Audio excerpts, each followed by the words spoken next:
My brother, I am good.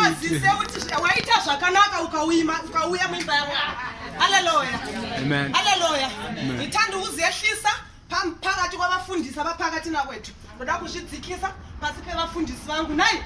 Nzangu chiremekedze kabafundisi tinokudai, tinokufarirai. Musipho azvaigona kuendeka zvinizvi. Dai chese chakafanana pakashaya kwabafundisi pakati pedu. Kwaizodzidzisa umwe ndianiko. Hallelujah. Ndoda kukudza iye Jehovah tiunganidza panzvimbo ino nayi. Asiri Mwari detisiri pano. Ndoda kutenda Mwari masikati ano andipa mukana uyu kuti ndimire pamberi penyu ndichishumira zvandichashumirawo masikati ano. Hallelujah. Ane bhaibheri rake ngaakwanise kuwana mukana wokuvhura kubva kubhuku raMuparidzi. Vanoriti Muparidzi nechishona, nechirungu vanoriti Ecclesiastic. Amen. Amen. Hallelujah. Angazi isiNdebele. Alike lincediseni abakwazisa isiNdebele. Hallelujah. Silaba abafundisi phakathi kwethu. NgesiNdebele lithini bafundisi bami? Umchumayeli. Umchumayeli. Hallelujah. Hey, my brother, can you stand up and read the verse I asked for you to read for me? Hallelujah. Amen. Thank you, Lord. Ndiverenga ivhesi iroro kuti kereke inzwe zvinoreva mweya yakukereka anditi? Amen. Verenga ishoko munhu waMwari. Ecclesiastes chapter 7 verses 9. Yes, 9. Be not hasty in thy spirit to be angry, for anger resteth in the bosom of fools. Hallelujah. Amen. Chirungu anditi? Unogona kuva chakujamba. Chikoro chaiko kwaitwa vine special class nayi. Takasiyana kwatinobva nayi. Kune vamwe vanonzwisisa chirungu. Kune vamwe vasingatozivi kuti chirungu chinoenda nepi. But zvakanaka kuti tine maversion matatu. Kune English, kune Ndebele, kune Shona nayi. Ndichaverenga nechishona. Muparidzi 7 pavhesi ra9. Usakurumidza pamweya wako kutsama kwenya madiri ari padivi pako kuti kwanzi neshoko raMwari usakurumidza pamweya wako kutsama. Mukwenye.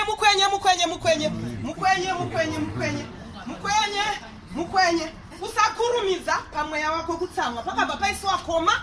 Hallelujah. Chikoro takadzidza nezvanakoma izvi. Chero kuprimary kwavari vana vedu vari kungodzidza nezvanakoma. Hazvina kuperera kwatiri nayi. Negeneration yatiri kuzvara iyi iri kunozvidzidza zvanakoma izvi. Koma zviri kureva kuti nyaya iri kuramba ichidini? Usakurumidza pamweya wako kutsamwa. Nokuti kutsamwa kunogara pachifuva chamapenzi. Hallelujah. Kwenya vari padivi pako kuti kutsamwa kunogara pachifuva chamapenzi. Una magrudge manganiko hama yangu aunawo neazvanzi yako. Une magrudge manganiko hama yangu aunawo nabosi wako masikatani. Mukwenye. Andizini ndadaro ishoko raMwari. Open for me again Revelation chapter 3 verse 15. Kwanzi usakurumidza pamweya wako kutsamwa. Nokuti kutsamwa kunogara pachifuva chamapenzi. Ndine benzi masikati ano randiri kushumirira shoko iri. Kana uri munhu uya anochengeta magrievance, zvizive kuti uri benzi. Mubvunze makelwano wako kuti hausiwe here uri kurehwa. Hallelujah. Hallelujah. Kutsamwa kunogara pachifuva chemai. Hallelujah. Kana uchividza zuva wakatsamwa wakachengeta dundundu relast year, zvizive kuti uri benzi. Kutsamwa kunogara pachifuva chemapenzi. Hallelujah. Hakuna kwanzi kunogara papeseni iri right. Kwanzi chifuva chebenzi chinogona kuchengeta kutsamwa. Kana uchigona kuchengeta kutsamwa zvizive masikati ano kuti uri benzi. Hallelujah. Tisikurerenga riri murodi kwete haiwo. Amen. Ndati kune zvandauya ndiri packed today. Pane zvandoda kudzidzisa pamberi paMwari. Hallelujah. Pane munhu ari pano anofanirwa kubva pano atendeuka zvichienderana neshoko riri kutaura mukati meshoko raMwari. Hallelujah. Verengerei munhu waMwari pandakumbira zvakare. Richiverengwa shoko ziva kuti kutsamwa kunogara pachifuva chei? Benzi here kana kuti hausi. Hallelujah. Mbozvirova so kuti handizi benzi here kana kuti ndiri benzi. Murume wako akakuitira magrudges mangani aunongochengeta. Nanhasi unayo message yakasendwa namainini zuva riya. Kana ukangozvifunga unochidzokorodza chelast year chawakaitirwa. Mwana ari padivi wemurume wako unogara uchimufungidza kuti futi wakandizvarira mwana namaininiwe. Kutsamwa kunogara pachifuva kuita mapenzi. Hallelujah. Hallelujah. Ngati kutsama masikatano kunogara pachipfuva chaniko. Kana uchitsama uri chinyiko. Hallelujah. Ndavana amen vasiri kubva kumapenzi. Handisi kutasira amen inobva kubenzi masikatano. Hallelujah. Fambai muna Mwari. Revelation chapter 3 verses 15. I know thy works, that thou art neither cold nor hot. Art thou wet, cold, or hot? So then, because thou art lukewarm, and neither cold nor hot, I will spew thee out of my mouth. Hallelujah. Amen. Hallelujah. Glory. Saka ndambotaura zvakare kune vanonzwisisa chirungu. Kune vakaita useni vanonyanya kunzwisisa chishona. Handiti? Munhu nemunhu ane language yaanonzwisisa. Yaakakura ari mahari. Ichi chirungu takazongoyawo nengarava tikachiwanira mudenga ichi. Patakatokurira my mother's language dzishona. Ndiyo takatokura chero chikura takatanga kuziviswa kuti tada. Nana ndine munhu anoda kuti de masikatano. Amen. Amen. Kaza asati ogona kunyatsofamba. Pakufamba kwako unogona kuva uchiri kukamina. Ndina baba vari kukamina masikatano. But pakukamina kwavo vari kufamba nestep yamaclass. Kuna baba vasingagoni kufamba. Vachivova maclass vari muroti. Hallelujah. Ndi vana baba vari mberi. Nana baba vanorashika pamastep kana vofamba. Tuzviziva kuti ndi baba kana kuti chikomana kana kuti chigentleman chiya chemuvillage kana kuti chemuarea. Nokuda kwamafambiro togona kukudescribe himukoma tisati tataura nezvenyu tisati taonana pano pavrandi kuti ava vanoita nezveiko mukoma nokuda kwestep yako ichiri bho here. Hallelujah. Wakwanya makelona wakombomubvunza kuti bho here pastepa. Hallelujah. Hallelujah vazalwane. Amen vazalwane. Hanzi neshoko raMwari kuna zvakazaruro pamukoma vaverenga nechirungu. Amen. Ini ndichaverenga neshona ndichigwizelela zvaverengwa. Handiti ndinoziva mabasa ako. Ndaenda kusiriko mani ndoiziva vhesi iyi but ndazoenda kusiriko. Ngaimanye pa15 pacho. Asvika pa15 ndiani? Zvakazarurwa 3 verse 15. Ari pa15 ndiani? Neshona. Arikaitindeko. Tomanyire. Aitindeko nguva dzichiripo idzi ndatarisa ndikaona vava chiyangu chindibvumira kuti ndichine dzimwe 15 minutes ndiri mberi kwenyu. Amen. Amen. Tenderei ndimanye pa15. Tenderei ndimanye pa15 ndenge ndakutosvika. Hallelujah. Hanzi neshoko raMwari ndinoziva mabasa ako kuti hautonhori kana kupisa. Dai uchitonhora kana kupisa.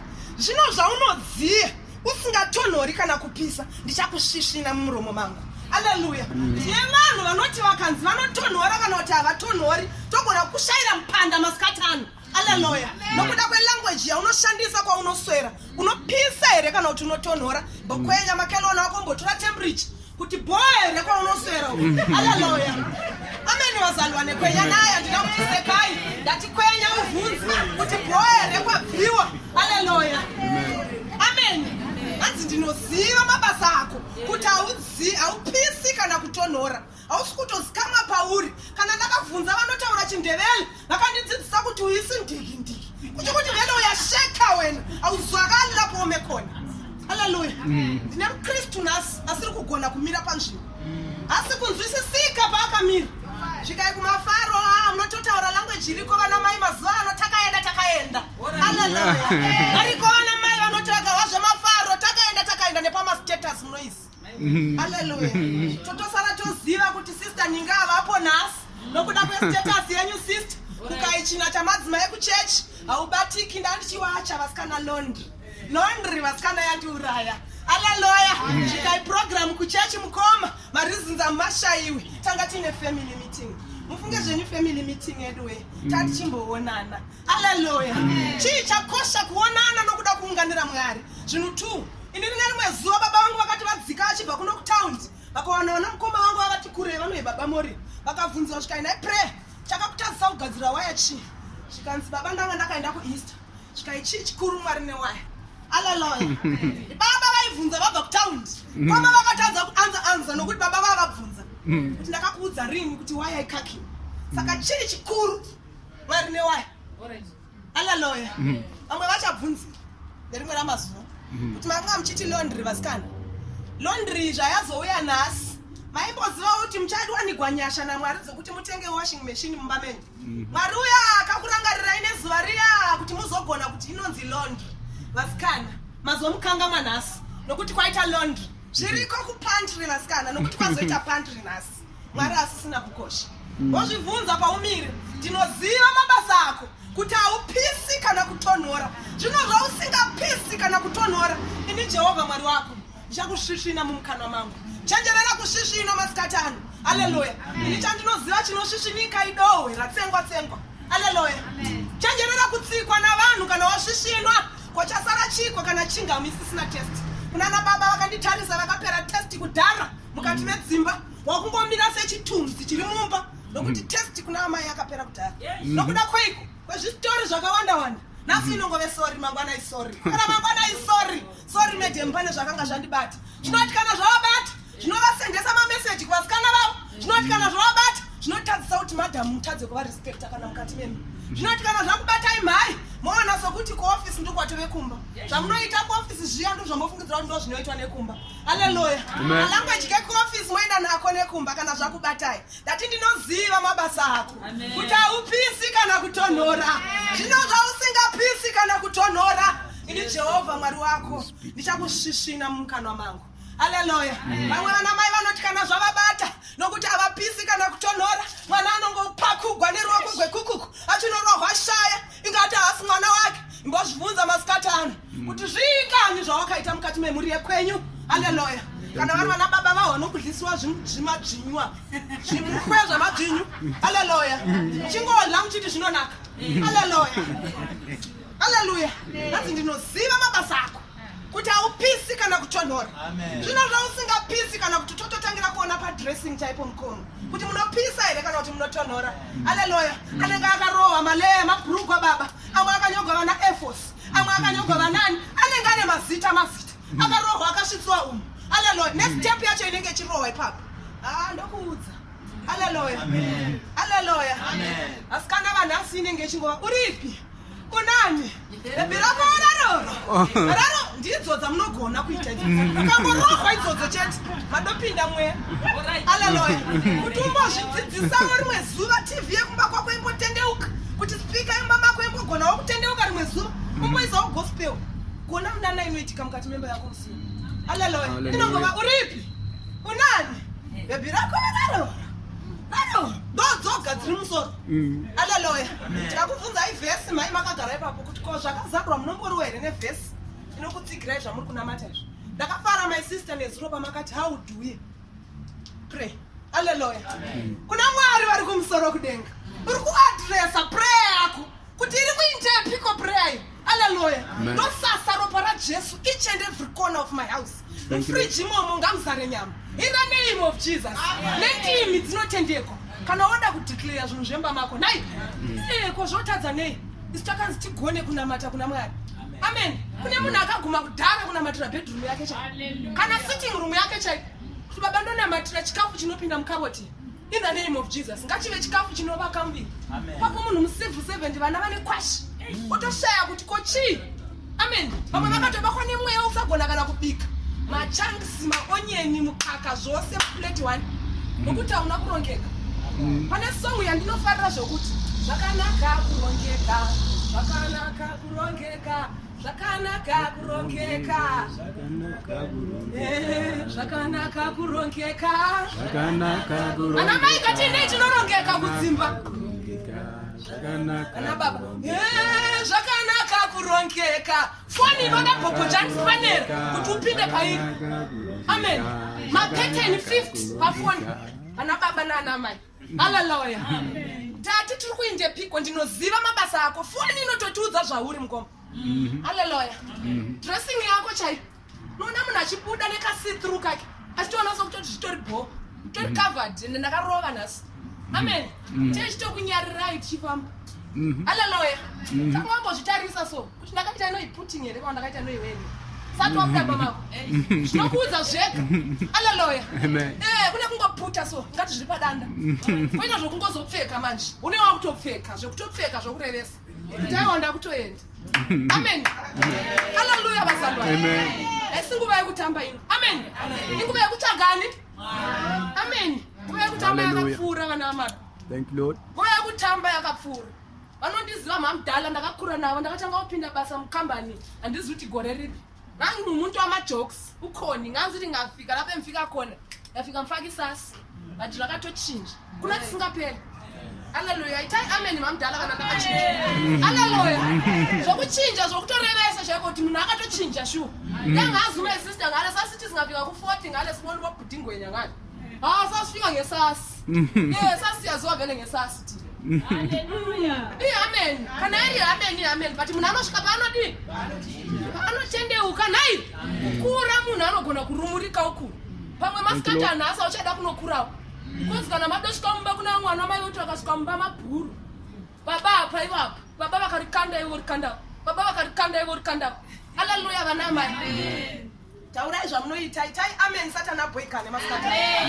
Munotendeuka muchibva pano. Hallelujah. Kana ungoni hazvanzi usingataudzani naye enda unotendeuka. Tsamwa kunogara pachifuva chebenzi. Kana uchigona kuchengeta chigumburi benzi. Hallelujah. Hallelujah. Kutaura nebenzi masikati ano. Ndichivhara shoko raMwari ndivhurewo Hebrews 14 pavhesi ra12. Hallelujah. If not 12 it's 14. 12:14. Tsvagai rugare. Hallelujah. Thank you, Lord. Hallelujah. Thank you, Jesus. Amen wazalwane. Thank you, Jesus. Amen. Kudenga kuna Mwari nayi. Amen. Kudenga kuna Mwari. Udzari padivi pako kuti kudenga kuna Mwari. Hallelujah. Kudenga kuna Mwari mupenya tisikuita zvokutamba kana chiya patenderino. Hallelujah. Tiri kuuya kuzonamata. Amen. Nevafarira here marizo masikati ano. Hallelujah. Just to wave wherever you are masvika here muna Mwari. Thank you, Jesus. Just 12:14. If not 12:14 chakutanga nadzo ndinotichi. Hebrews chapter 12 verses 14. Follow peace with all men and holiness, without which no man shall see the Lord. Kuchishona tingaita nzezi chichi chikutira kuti musatsvaga angura angoreshona kana pana ane reshona angotranslate. Inina direct translation. Tsvagai rugare. Ngatidzokorerei sure kwamukoma tsvagai rugare. Rugare. Naniko. Nevanhu vese. Handisini ndiri kudaro nayi. Vanzi tsvagai rugare naniko. Nevanhu vese. Nemunhu nane rugare masikati ano nevanhu vose. Hallelujah. Mufundisi ndoda imwe nguva ndine zvakawanda zvandoda kudzidzisa kusangana. Amen. Hallelujah. Amen. Tendereiwo kumbondipa nguva pane ino shedi. Mufundisi wangu wasati wakambondiona ndichishumira iro shoko. Amen. Munhu anosvika ndozvidzikisa ndogara kumabhenji. Hapana zvangonditumawo nhasi. Hallelujah. Pane zvangonditumawo nhasi handiti? Zvinhu zvongotumwa izvi. Kune zvimwe zvokuti unogona kugarira tarenda chairo chairo. Amen. But ndezvashe handiti? Hatigoni kuzvigarira. Panzi tsvagai rugare vanhu vose zvigodiniko mukoma. Handisini shoko raMwari. Tsvagai rugare nevanhu vese morurama. Handisini. Pasina kururama hakuna achakwanisa kuona Ishe. Handisingada. Saka kana wanga usina rugare namakelwani wako enda unotsvaga chinji? Rugare. Achatanga kuona musi waunogwara. Amen. Kana wanga usina rugare nabhuti vako enda unotsvaga chinyi? Rugare. Munokumbira naruregerero. Amen. Amen. Neshoko ronditira zvakanaka kuna Matthew 5 pavhesi ra8 and 9. Vakaropafadzwa vanoyananisa nokuti vachaona Mwari. Amen. Nevanhu vasingagoni kuyananisa vakanditarisa nemaziso avo. Nokuti vakahwa nyaya vanoiroverera. Vagoiroverera nyaya. Amen. Hallelujah. Thank you, Jesus. Handinawo akawanda munhu waMwari nokuda kwenguva dzedu. Asi kuda kungoti nayi waya ndataura. Na unotendeuka uchibva pano. Mabasa. Amen. Amen. Tenda kusina mabasa kwakafa. Hallelujah. Thank you, Jesus. Na unotendeuka uchibva pano Mwari vanogona kusangana newe. Thank you, Lord. In the name of Jesus. Nchinda mareo. Musara baba. Nere mwanakomana. Nere mwanakomana. Nere mweya mchero. Vanhu varopafadza. Amen.